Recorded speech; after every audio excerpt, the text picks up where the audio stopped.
केंद्रीय कापूस संशोधन संस्था कुठे आहे? तर केंद्रीय कापूस संशोधन संस्था नागपूर येथे आहे.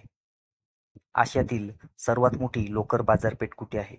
तर आशियातील सर्वात मोठी लोकर बाजारपेठ बिकानेर येथे आहे. कोणत्या शहराला इंद्रायणी नगरी असे म्हणतात? तर अमरावती शहराला इंद्रायणी नगरी असे म्हणतात. पंचायत राज दिन कधी असतो? तर पंचायत राज दिन 24 एप्रिल या तारखेला असतो. चेराव नृत्य कोणत्या राज्यातील आहे? तर चेराव नृत्य मिझोरम या राज्यातील आहे. टाटा आयर्न व स्टील कंपनी कोणत्या नदीकाठावर आहे? तर टाटा आयर्न व स्टील कंपनी सुवर्णरेखा या नदीकाठावर आहे. पतित पावन मंदिर कोणी स्थापन केले होते? तर पतित पावन मंदिर सावरकर यांनी स्थापन केले होते. महाराष्ट्रातील कोणत्या भागात तांबे खनिज आढळते? तर महाराष्ट्रातील विदर्भ या भागात तांबे खनिज आढळते. पैनगंगा नदीचे उगमस्थान कुठे आहे? तर पैनगंगा नदीचे उगमस्थान बुलढाणा या जिल्ह्यात आहे.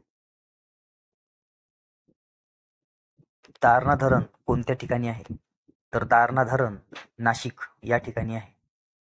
सुवर्णदुर्ग किल्ला कोठे आहे? तर सुवर्णदुर्ग किल्ला दापोली रत्नागिरी येथे आहे.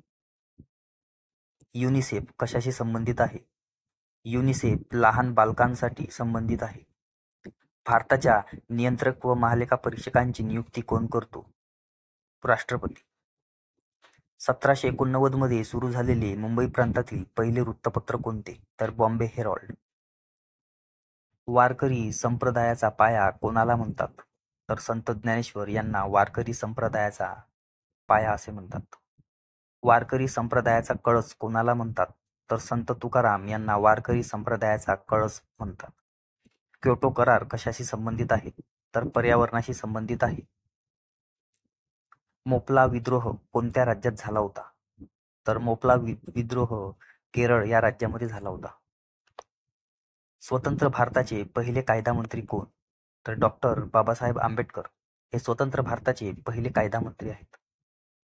माणिकडोह बिबट्या प्रजनन केंद्र कुठे आहे? तर जुन्नर या ठिकाणी आहे. लोणार सरोवर कोणत्या जिल्ह्यात आहे? तर लोणार सरोवर बुलढाणा जिल्ह्यात आहे. क्षेत्रफळाच्या दृष्टीने महाराष्ट्रातील सर्वात मोठा जिल्हा कोणता? तर क्षेत्रफळाच्या दृष्टीने महाराष्ट्रातील सर्वात मोठा जिल्हा अहमदनगर हा आहे. विदर्भाला काय म्हटले जाते? तर विदर्भाला वराड असे म्हटले जाते. भारताची औद्योगिक राजधानी म्हणून कोणाला ओळखतात? तर भारताची औद्योगिक राजधानी म्हणून मुंबईला ओळखतात. सह्याद्री पर्वतास कोणत्या नावाने ओळखले जाते? तर सह्याद्री पर्वतास पश्चिम घाट या नावाने ओळखले जाते. महाराष्ट्रातील दुसऱ्या क्रमांकाचे शिखर कोणते आहे? तर महाराष्ट्रातील दुसऱ्या क्रमांकाचे शिखर सालेर हे आहे. कोल्हापूर जिल्ह्यातील जीवनवाहिनी कोणत्या नदीला म्हणतात? तर कोल्हापूर जिल्ह्यातील जीवनवाहिनी पंचगंगा या नदीला म्हणतात. नर्मदा नदी महाराष्ट्रातील कोणत्या जिल्ह्यातून वाहते? तर नर्मदा नदी महाराष्ट्रातील नंदुरबार या जिल्ह्यातून वाहते. गोदावरीवरील जायकवाडी धरणाच्या जलाशयाचे नाव काय आहे? तर गोदावरीवरील जायकवाडी धरणाच्या जलाशयाचे नाव नाथसागर आहे. महाराष्ट्रात 2 वेळा प्रवेश करणारी नदी कोणती? तर महाराष्ट्रात 2 वेळा प्रवेश करणारी नदी ही तापी नदी आहे. तर मित्रांनो, कसा वाटला हा व्हिडिओ? व्हिडिओ आवडल्यास व्हिडिओला लाईक करा, शेअर करा आणि चॅनलला सबस्क्राईब करायला विसरू नका. धन्यवाद.